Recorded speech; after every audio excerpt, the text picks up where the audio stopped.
नमस्कार, मैं हूं नीलू। तो बंगाल की खाड़ी में बने निम्न दबाव के क्षेत्र ने चक्रवाती तूफान का अब रूप ले लिया है और इस चक्रवाती तूफान के दक्षिण पूर्वी भारत के तटीय इलाकों के टकराने की संभावना है। चक्रवाती तूफान को मोंथा नाम दिया गया है, जो कि अगले 24 घंटे में आंध्र प्रदेश के तट से टकरा सकता है। यानी कि आज रात तक इसके टकराने की संभावना आंध्र प्रदेश के तट तक है। मौसम विभाग की ओर से इस चक्रवाती तूफान मोंथा को लेकर अलर्ट जारी किया गया है। मौसम विभाग की माने तो ये तूफान अपने उत्पत्ति के स्थान से, यानी जहां से ये उत्पन्न हुआ है, उत्तर पश्चिम की ओर अब धीरे धीरे आगे बढ़ा है। लगभग 620 किलोमीटर की रफ्तार से आगे बढ़ता हुआ जा रहा है।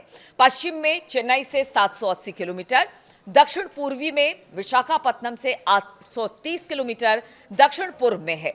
चक्रवात जैसे जैसे तटीय इलाकों के करीब पहुंचता जाएगा और वो अधिक विकराल रूप लेता जाएगा। अब इसे लेकर देखिए, आईएमडी ने भी अब अलर्ट जारी किया है और इसके अलावा भारत सरकार और राज्य सरकार भी इसे लेकर अलर्ट है। मौसम विभाग की ओर से चक्रवाती तूफान को लेकर अलर्ट जारी किया गया है, जिसमें कहा गया है कि मोंथा तूफान के आंध्र प्रदेश के तट से टकराने की संभावना आज रात तक है।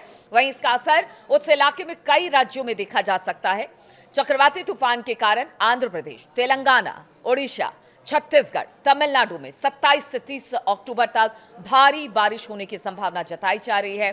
दिल्ली एनसीआर में हल्की बूंदाबांदी होगी और इसके साथ ही उत्तर भारत में भी मौसम बदलने की संभावना है। मौसम विभाग के अनुसार दिल्ली एनसीआर में 27-28 अक्टूबर को आसमान में बादल छाए रह सकते हैं और उसके बाद हल्की फुल्की बारिश भी हो सकती है। शाम के समय हल्की बूंदाबांदी की भी संभावना है और यहाँ पर भी बूंदाबांदी होगी और उसके बाद मौसम में तेजी से बदलाव देखने को मिलेगा।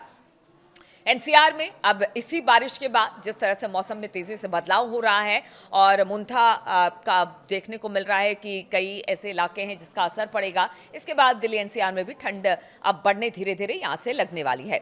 अगर उत्तर प्रदेश और बिहार की बात की जाए तो यहाँ पर भी बारिश को लेकर अलर्ट जारी किया गया है, क्योंकि बंगाल की खाड़ी में उठे चक्रवात का असर बिहार और उत्तर प्रदेश में भी पड़ेगा। मौसम विभाग की माने तो बिहार में 29 से 31 अक्टूबर के बीच हल्की बारिश होने की संभावना है, जबकि उत्तर प्रदेश में 27 अक्टूबर से अगले 4 दिनों तक बारिश का अलर्ट जारी किया गया है। यानी कि ये दौर इस वक्त इसी तरह से यहां पर बादल छाए हुए हैं और बारिश का अलर्ट जारी किया गया है। पहाड़ी राज्यों की बात की जाए तो यहां पर भी ऊंचाई वाले इलाकों में लगातार बर्फबारी हो रही है, यानी वेस्टर्न डिस्टर्बेंस का असर पहाड़ी राज्यों में भी देखने को मिल रहा है। सोमवार को वेस्टर्न डिस्टर्बेंस का प्रभाव देखने को मिला। हिमाचल प्रदेश, उत्तराखंड, जम्मू कश्मीर में लगातार यहां पर हल्की बूंदाबांदी और बारिश का दौर जारी है, जिससे इन इलाकों में कड़ाके की ठंड पड़ रही है।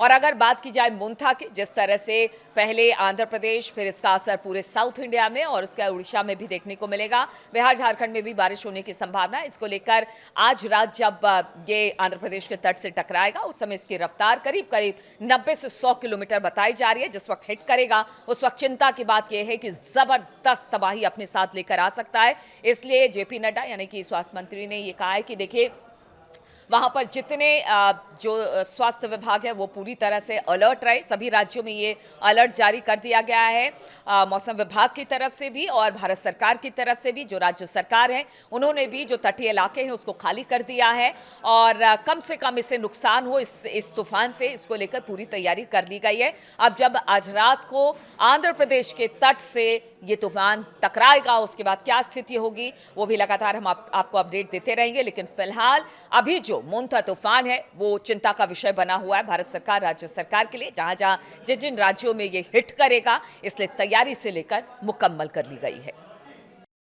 Cyclone Montha now lies over south-west and adjoining west central Bay of Bengal and is about 750 kilometers south of Gopalpur, and it is likely to move north-northwestward and intensify into a severe cyclonic storm by the morning of 28th October, and it is likely to continue to move further north-northwestward and likely to cross Andhra Pradesh coast between Machilipatnam and Kalingapatnam around Kakinada during evening or night of 28th October.